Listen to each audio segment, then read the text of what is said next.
कभी कभी मन में ये विचार आता होगा कि ईश्वर ने आज तक इतने अवतार लिए हैं, इतनी बार पृथ्वी पर आए हैं, फिर भी इस संसार में कहीं न कहीं ये पाप वास करता ही है। इसका कारण क्या है? इसका कारण हम स्वयं हैं। जब भी कोई व्यक्ति इस संसार का मार्गदर्शन करता है, इस संसार को उचित दिशा दिखाता है, इस संसार का भला करता है, हम उस व्यक्ति को मनुष्य से ईश्वर ही बना देते हैं। उस व्यक्ति का अंत स्वयं हमारे हाथों होता है, क्योंकि वो व्यक्ति वो सांसें नहीं है जो वो लेता है, वो व्यक्ति वो सोच है जो उसने इस संसार को प्रदान की है। हम उस व्यक्ति की सोच का ही अंत कर देते हैं। ये उचित नहीं है। हम उसे प्रभु मान लेते हैं।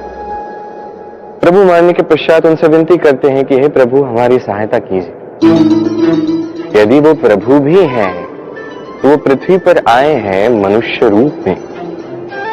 जो कर्म किए, जो शक्ति प्राप्त की, इसी देह से प्राप्त की है, आपको ये समझाने के लिए कि ये आप भी कर सकते हैं। जो भी पुण्यात्मा है, उनके लिए सर्वश्रेष्ठ श्रद्धांजलि यही है कि आप उनके पद चिन्हों पे चलें, ना कि उनके शरणों में करें, ना पुष्पों की माला उनके शरणों में लगाएं, अपितु उनकी सोच का अनुसरण करके उस सोच को आगे ले जाएं। ये ना केवल आपके लिए अपितु समस्त संसार के लिए लाभदायक है। तो यही कीजिए और मेरे साथ प्रेम से कहिए, राधे राधे। अर्थ, दूसरा पुरुषार्थ। इस अर्थ का तात्पर्य अधिकतर लोग धन समझ लेते हैं, किंतु यदि अर्थ का तात्पर्य केवल धन है तो ये तो अत्यंत अनर्थकारी है। तो अर्थ का अर्थ क्या है? अर्थ वो जो हमारे जीवन के लिए आवश्यक है, जो हमें सुख दे सके, शांति दे सके, क्योंकि वही तो सबसे अधिक मूल्यवान है। माता पिता, मित्र, संबंधी, गुण, पुण्य, ज्ञान, ये सब मिलकर अर्थ बनता है। और सही मायने में यही तो जीवन का वास्तविक अर्थ भी है।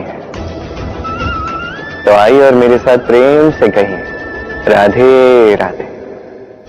काम, तीसरा पुरुषार्थ।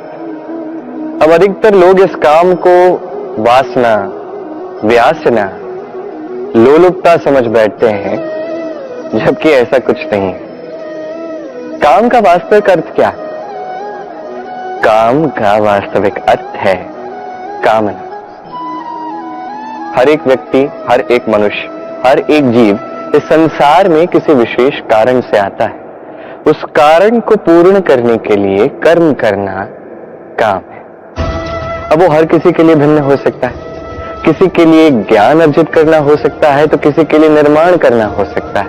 किसी के लिए परिवार का संचालन हो सकता है, तो किसी के लिए इस संसार से पाप को मिटाना हो सकता है। किंतु सबसे अधिक महत्वपूर्ण है कि मनुष्य अपना कर्म ठीक से करे, पूर्ण यत्न से करे। तीसरा पुरुषार्थ ये काम। इसका अनुचित अर्थ स्वयं को समझा देना, अर्थात समस्त जीवन को निरर्थक कर देना है। तो प्रेम से अपने संसार में आने के कारण का संवाहन करें और इसी प्रेम के साथ कहिए, राधे राधे। अब इस पुरुषार्थ के विषय में तो आपने सुना ही होगा। मोक्ष, चौथा पुरुषार्थ। अब जानते हैं क्या है मोक्ष? धर्म, अर्थ, काम का पालन करते करते मृत्यु को प्राप्त हो जाना, क्या ये मोक्ष है? नहीं। मोक्ष तो वो है जो जन्म और मृत्यु से परे है। हर एक व्यक्ति, हर एक जीव इस संसार में किसी विशेष प्रयोजन से आता है। धर्म पूर्वक रूप से अर्थ कमाना, प्रयोजन को पूर्ण करने का प्रयास करते करते उस प्रयोजन को पूर्ण करना, मुक्ति की ओर ले जाता है, जो मोक्ष है। यदि मोक्ष प्राप्त नहीं हुआ तो मनुष्य जन्म और मृत्यु के फेर में बार बार आता रहेगा। तो निस्वार्थ भाव से, सद्भाव से कर्म कीजिए, सबसे प्रेम कीजिए और मेरे साथ कहिए राधे राधे। मन, जीवन में जब भी कोई वस्तु या कोई सुख संसाधन अधिकतर मात्रा में आपके पास आता है तो एक श्रेष्ठ होने की भावना जागृत होती है, जो या तो आत्मविश्वास बनती है या अहंकार। अब आत्मविश्वास और अहंकार में बहुत बड़ा अंतर है। मैं ये कर सकता हूं, मैं वो भी कर सकता हूं, यह आत्मविश्वास है। केवल मैं ही ये कर सकता हूं, केवल मैं ही वो भी कर सकता हूं, मैं ही सर्वश्रेष्ठ हूं, ये है अहंकार। अब ये अहंकार, इसकी पुकार बहुत ऊंची होती है और इसका प्रहार सर्वप्रथम आप ही को काटता है। अब इस अहंकार का विपरीत शब्द है व्यंकार, अर्थात स्वयं से ऊपर उठकर दूसरों के विषय में सोचना, संसार के विषय में सोचना।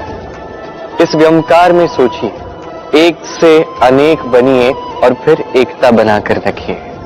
निश्चित रूप से आप विकास का कारण बनेंगे। मद से स्वयं को दूर रखिए, अहंकार से स्वयं को दूर रखिए। ये मन प्रसन्न होकर कहेगा राधे राधे।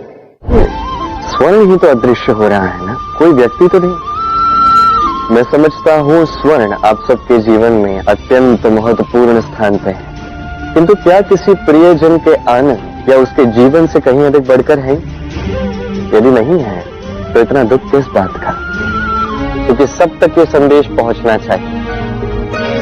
सभी को ज्ञात होना चाहिए कि धन लक्ष्मी का सही अर्थ क्या है। जिस भी व्यक्ति को धन लक्ष्मी का उचित अर्थ ज्ञात होता है, उसके जीवन में कभी दरिद्रता वास नहीं करती। तो सर्वप्रथम हम आरंभ करते हैं अष्टलक्ष्मी के प्रत्येक नाम के उच्चारण से।